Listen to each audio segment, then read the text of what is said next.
Vedari tinokuchingamidza zvekare kune chimwe chirongwa pano paZem Facebook Secrets and Confessions. Tadzoka zvekare nemamwe messages. Rekezai tibva tapinda mumamessages edu atadzoka takakubatirai. Message yedu yekutanga yakamira sekudaiso. Hanzi makadi zvenyu mukoma, ndinokumbirawo kuti munge muchindiposterawo nyaya yangu makavhika chitupa changu. Ndauyawo pano ndine confession yangu iyo yandinayo. Confession yangu yakamira sekudaiso. Mukoma, inini ndaiva neimwe friend yangu. Saka friend yangu uyu, the reason as to why ndakazomupfuurira kuti ange achizodanana nevamwe baba vainge vachitozvirwarira zvavo. Baba ava vaiva munhu ainge aine mari dzake, saka ndakabva ndazozviziva kuti ainge achirwara, aitova neAIDS. So nerimwe zuva takatoti tichitoenda zvedu kutuckshop, then murume uya akabva azomisa motikari yake, ainge achida kutaura nefriend yangu. Then friend yangu yakabva yaramba ichifamba. Ndakati ndakamutarisa ndikabva ndati uyu ndiwo mukana manje. Ndakabva ndazosara ndichitaura navo baba vaya. Vakabva vanditi iwe tarawo nezvakaita friend yako. Ndikati kochi. Akabva anditi iwe friend yako ko zvaane body structure rakanaka. Ndikabva ndati ane body structure yakanaka, kwa isusu tine madoll frame munozombotiona here. Akabva azoseka zvake akabva ati kana ukandirongera friend yako, then inini ndinozokutsvakirawo mumwe sugar daddy ane mari. Makore acho iwawo mbinga idzi dzainge dzichinzi masugar daddy. Ndikabva ndati shuwa munonditsvakirawo sugar daddy rekuti ringe richindipa mari? Akabva ati iwewe bvuma dhiri iri, ngatironge dhiri rekuti uchange uchizonyengerera friend yako kuti andide. Kana akangondida chete ndinokutsvakira munhu ane mari. Nditori nomwe bhururu wangu asitomborina mukadzi, izvozvo ari kutotsvaka mukadzi zvokuti unokwanisa kutoroorwa naye. Ndikabva ndati iribo. So mukomana chibaba vaya vakabva vazoti vainge vachida mafoni namba angu kukana foni ndainge ndisina. Takabva tazorongana kuti taifanira kuti tinge tichizopota tichisangana kune chimwe chinzvimbo kwatainge tichizonosangana. So ndaienda kuya ndobva ndazovamirira vobva vandipa mari. Ndakabva ndachizotanga manje kunyengerera friend yangu ndichimuudza kuti ndainge ndichida kuti ange achidanana navo baba vaya. Saka ndichiita zvose izvozvo ndainyatsokuziva kuti murume iyeye ainge achirwara. Ndaida kuti friend yangu ange achizorarwa navo baba vaya ende ange achizopiwa AIDS. Makore acho iwawo AIDS yaitotyisa because vaingoti kana ukangobatwa neAIDS chete zvinotoreva kutoti the possibilities of you dying, they were quite high. So friend yangu yakazosvika pakubvuma. Akangobvuma zvaizvo zvekuti she was desperate. Zvainge zvaitika ipapo ndezvekuti gogo vake vainge vachirwara neTB, saka vakabva vazouya kuHarare. Vakati vauya kuHarare kudaro ndokubva vazoshayika. Gogo vake vakati vashaika kudaro, friend yangu yakabva yatanga kundidembera ichindiudza kuti kunyangwe amai vake, the reason as to why vainge vachichema like that, it was because vainge votochema nhamo yekuti saka motikari dzichabvepi dzekuti dzinge dzichizotakura mutumbi nevamwe vehukama vachienda kumusha, uye zvekare ko mari yekuzoti mutumbi wagogo vacho unge uchizoburitswa mumochwari, because hanzi each and every day pawainge uriko kumochwari they were being charged. Apa vainge vari varombo vekupedzisira. Ndakabva ndazoti iwe kowadi wangomukumbira? Akabva ati ani? Ndikabva ndati mukumbire zveka Steve, not his real name. Akabva ati handidi kuti ndige ndichizoita sekunge ndiri hore, handiti tichangotanga kudanana here, hazviite kuti ndinge ndichizomukumbira mari. Ndakabva ndati ndichaenda kunotaura naye. She just remained quiet. Kunyangwe vekuchechi vakatombozama kuti vange vachibvisawo mari yechema, but mari yacho yakabuda yainge iri shomanana. Munongoziva zvinoita vanhu vekumachechi, vanotarisa face kuti afirwa ndiani. So ndakabva ndazoenda ndikabva ndazonotaura naro zishuga daddy riya rikabva razobvuma, rikabva rati in fact raitozivana nomwe munhu ainge aine mochwari. So instead of the bills piling up, achiri pakati pekutsvaga motikari nei chitunha chaikwanisa kubviswa kumochwari kuya then ichobva chazoendeswa kumochwari kwefriend yake. Ndakabva ndazoudza friend yangu, akafara zvisingaiti. Akabva ati ingawani waita zvako. So akabva azoudza maparents ake, kunyangwe relationship yake nemurume uya yakabva yazotova official because ainge ava kutomira semukuwasha. Then chitunha chagogo vake chakabva chazoendeswa kumusha. By the time pavakazodzoka vanhu vainge vava kutonakidzwa nerelationship yavo kuzonosvika achizonobatira pamuviri. Zvino nhumbu yake yakati yava kuma 6 months ndopaakabva azobatwa HIV. Mukomana she akabatwa HIV ndokubva azorohwa neshock of her life, ndokubva azotanga kurwara. I think kuti kurwara kwose kwaainge oita yainge iri nhau yedepression nekuti ainge abatwa HIV positive. Zvino mwana wake akazoti ava kuma 2 months I think ndipo paakabva azoshayika. Inewo ndainge ndichingodanana nashuga daddy vangu, but mukomana inini semunhu ainge akangwarira ndakabva ndatoudza shuga daddy vaye kuti tinofanira kuti tinge tichienda kunotestwa, ende akabva azobvuma. Takatoenda kuNew Start Center ndokubva tanotestwa. Ndakafara sei mukoma ndichiona kuti ndainge ndiri negative uye zvekare nashuga daddy vangu vainge vari HIV negative. Mukoma ndakazorohorwa. This was about 3 years after my friend had passed away. Ndokubva ndatoita vana vangu vaviri. Unfortunately he then passed away, so after he had died ndakatosirwa imba nemotikari. Then I got remarried again. Vedare ndo message iyo yandakatumidzirwa ichibva kuna vahanzvadzi vedu. Zvakangoma hazvo vedu we, ngatizame kuti tinge tichitaura navo vahanzvadzi vedu ava mucomment section, kuitira Hutsinye, kuitira friend yako Hutsinye kudaro. Strange things indeed they do happen in this world. Rekedzai tibva taenda panyedu inotevera. Nyedu inotevera yakamira sekudai so. Hanzi makati zvenyu mukoma ndinokumbirawo kuti munge muchindipostirawo nyaya yangu makaviga chitupa changu. So inini ndinoitawo izvozvi zveuslay queen. Mufunge zvenyu ndainge nditombori munhu uya wekuti ndainge ndiri very decent, but nekufamba kwenguva mukoma, university life, it is very difficult. I was always struggling, always hustling.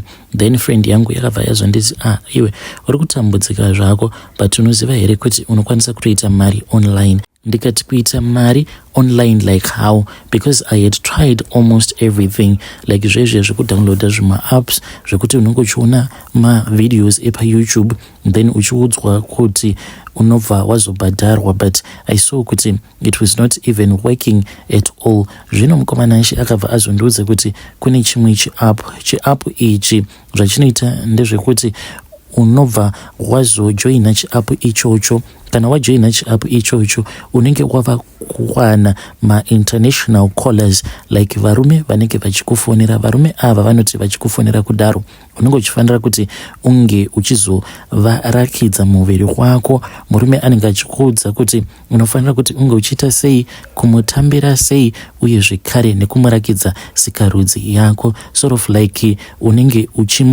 uchimuitira a strip dance. So mukomana shi ndakabva ndazoti ndirakidze tuone. She then took your phone ndokubva andiratidza chiapp chiya chinonzi Dita Pro. Akabva atondirakidza profile yake nema earnings ake. Mukoma akabva atoti mira uone, pasina kana ngova vanhu vanenge vava kutondifonera zveshuwa. Mukoma akabva atotanga kutofonerwa nemamwe ma-international numbers, but unenge usingaoni ma-numbers evanhu, but unenge uchingoona kafleki kuti munhu uyu ari kukufonera ari kunyika ipi. Vamwe vacho vanenge vari varungu, vamwe ndo vanenge vari vanhu vatema. Then akabva azoti kwandiri chimboswedera pasaiti ndimboita basa. Akabva atanga kutaura neumwe murume, but unenge usingambotauri like to have a conversation. Unenge uchingoita yaunenge uchingoita. Iyo munhu anenge akangokutarisa uchimuitira mastrip nei uchimutambira, uye zvekare uchitambisa angava ari mazamu kana kuti sikarudzi yako. Then uya murume it's either anenge achikutextera kuti now chiita zvakati, now chiita zvakati. Saka friend yangu mukoma ngatoita about 5 minutes ari pa call ipapo, then call iya ndokubva yazodropa. Immediately after that ndokubva atodzokera zvekare pabasa. Foni yake ingoramba ichingoringa.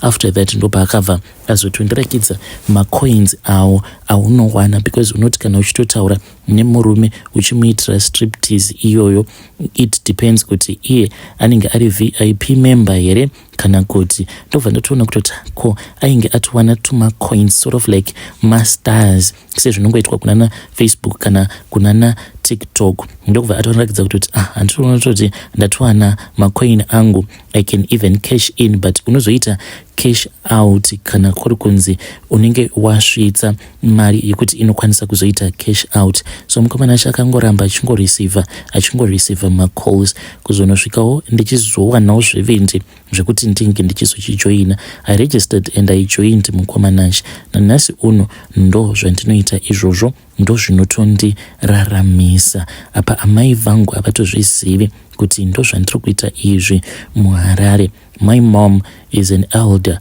Nditori nemukomana wangu naiyewo ari kuuniversity, but at a different university. Vedare ndo message iyo yandakatumidzirwa ichibva kune mwanasikana uyu. Ngatizame kuti tinge tichitaura naye mwanasikana uyu mucomment section. Indeed unokwanisa kuchiita mari nekuita zvemastriptease izvozvo, but very soon mwanasikana unenge wava kutoita zvekutotengesa muviri wako physically. Dai wasiyana nazvo pachiri padhuze, otherwise ndipo paya pekuti maybe nguva yako yekuti unge uchizoroorwa inenge yakwana, then mava kutonochata. All of a sudden wobva watoona kuti unenge uine manudzo ako anenge ava kutoitwa leaked out. What are you going to do? So ngatitaurei naye mucomment section. Rekedzai tibva taenda panyedu inotevera. Nyedu inotevera yakamira sekudaiso. Hanzi makati zvenyu mukoma, ndinokumbirawo kuti munge muchindiposterawo nyaya yangu makavika chitupa changu. Inini ndiri mukadzi uye zvekare ndine makore 32 years ekuberekwa. Mukomana ndine chivanga pagumbo pangu apa. So handizivi kuti ndinofanira here kuti murume wangu ndinge ndichimuudza, because ndanga ndisingade kuti ndinge ndichimuudza, because kubva zvandakaenda naye kuma introductions, I just introduced my stepmom as if she is like my biological mother. So handizivi kuti ndomuudza chokwadi here, because anogara achingondibvunza kuti kwapa wakakuvara nei. Saka ndine chivanga pagumbo pangu apa.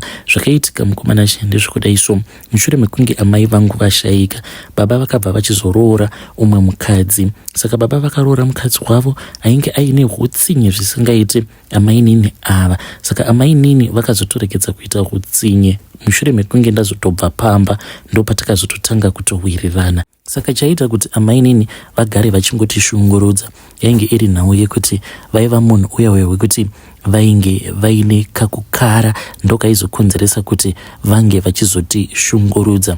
So mukomana pane rimwe zuva apo ndakatoti ndabva zvangu kuchikoro ndokubva ndatotanga kutotsvaka zvokudya. Ndakabva ndazotora poto ndikabva ndazogadza pamoto. Ndainge ndichiboilisa mvura ndisati ndaziva kuti ndainge ndichida kubikei. Amai nini vakangobva kwavainge vachibva ndokubva vatongoona kuti ndainge ndiri busy ndichitoboilisa mvura, ndokubva vazondibvunza kuti yainge iri mvura yei. Ndikabva ndati handisati ndaziva, ndikufunga kuti maybe tinokwanisa kubika kasadza. Vakabva vatanga kupopota mukoma. Ndainge ndisina kana kumbotarisira kuti vachatsamwa kusvika palevel iroro. Ndakabva ndati asi nhaye imi amai nini, why is it muchindikonorera chikafu? Yeti munhu anotenga chikafu pano ndibaba vangu, handiti mimi kubasa hamuende, ino handiende kubasa. Saka hamufaniri kuti munge muchitikonorera chikafu. Ndikabva ndati baba vangu ndo vanofanira kuti vange vachindikonorera zvokudya, because ndo vanoshanda uye ndivo vanotenga. Mukomana amai nini vakabva vazongosimuka pabhenji paya pavainge vakagara ndokubva vanosimudza poto iya. Ndainge ndisina kana kumbozvitarisira. Vakabva vazongonditema nepoto iya yainge iine mvura yainge ichiboila. Ndakakwatuka mukoma ndikakuvara. Ndakaendeswa hangu kuchipatara, but baba vangu zvakavarwadza. But baba vangu mudzimai wavo vainge vachimuda, uye nanhasi uno mai nini tinotozviona kuti amai nini vanovada ende havatombodi navo. So nyaya iripo ndeyekuti ndakazoenda kumusha nemukomana uyo akazova murume wangu, because takasanganawo kunoko kuJoni. Saka ivo vakabva vazongoti mwana wangu usazoudza munhu wako uyu kuti inini handisi amai vako nyangu kubereka, nekuti mangwana anozotadza kuti chengeta. Saka ndakangoti alright, since namai nini tainge tava kunyatsokuwirirana, so handizivi kuti murume ndomuudza here kuti ipo paya takakunyepera kana kuti ndongosiyana nazvo. The reason as to why iye achitofungidzira kuti amai nini ndo amai vangu inini ndiri mutsvuku uye zvekare naamai Nini ivowo vakatsvuka, saka nditongofungidzira kuti ndo amai vangu nyakundibereka, but no, havasirivo. Vedare ndo message iyo yandakatumidzirwa ichibva kuna vanzvedzi vedu. Ngatizame kuti tinge tichitaura navo vanzvedzi vedu ava mucomment section. Munozvionawo sei vedare vanzvedzi vedu voudza here murume wavo kuti paya pakaitwa ma-introductions takakunyepera kana kuti vongoramba zvavo vakanyarara. Rekedzaiti vataenda panyedu inotevera. Nyedu inotevera yakamira sekudai so. Hanzi makadi zvenyu mukoma, ndinokumbirawo kuti muge muchindiposterawo nyaya yengoma makaviga chitupa changu. Ndiri mudzimai uye zvekare ndine makore 42 years ekuberekwa. Mukoma, ininiwo ndakatopihwawo shave rehuroi ndisingatombozvizivi kuti ndiri kutotemererwa shave rehuroi navamwene vangu. Zvino shave iri rehuroi mukoma, ndambozama kuti ndinge ndichifamba kuti iro shave iri ringe richizodzingwa kubva pandiri, but ritori nesimba. Zvino chinondirwadza mukoma ndechekuti I was born in a family of 6 and inini I am the first born, so ndine hanzvadzi dzangu dzinokwana idzo kuita 4 my little sister uyo who is the second born in our family. Saka vose vari 5 kudaro mukoma nashi, vose variko kuSouth Africa uko vanotambura zvisingaite, ende ndini ndakavasungira chiraramo chavo. Zvandakaita mukoma nashi ndezvekuti ndakanyora mazita avo. Mushure mekunge ndanyora mazita avo pamucheka mutsvuku, ndobva ndabayirira tsono, ndikabva ndatora mucheka uya ndikabva ndaupeta-peta, ndobva ndazotora dzimwe mari idzo dzavaipota vachinditumidzira, ndikabva ndazodzisunga mari dziya ndikazodzikanda zvekare muhari. Hari iyi ndakabva ndazoitora ndobva ndazonoisa muchuru. Ndainge ndakazviudza kuti kana vakambosafa mbijana vakambotambudzika, then ndichazoenda ndobva ndazonosunungura paya pandainge ndakasunga. Asi ndakati ndaenda paya pachuru paya ndikabva ndazotarira ndikaona hari iyaya isimo. Zvaizvozvi handitombozivi kuti vana vaamai vangu ndovasunungura sei, because ndini ndiri kukonzeresa kuti vange vachitevererwa nemashavi enhamo. Vedare ndo message iyo yandakatumidzirwa ichibva kuna vanzvedzi vedu. Zvakangoma hazvo vedu we, hanzi shavi renhamo. Zvinotoreva kutoti kutori nechinhu chinonzi shavi renhamo. Asi ngatizame kuti tinge tichitaura navo vanzvedzi vedu ava mucomment section. Strange things indeed they do happen in this world.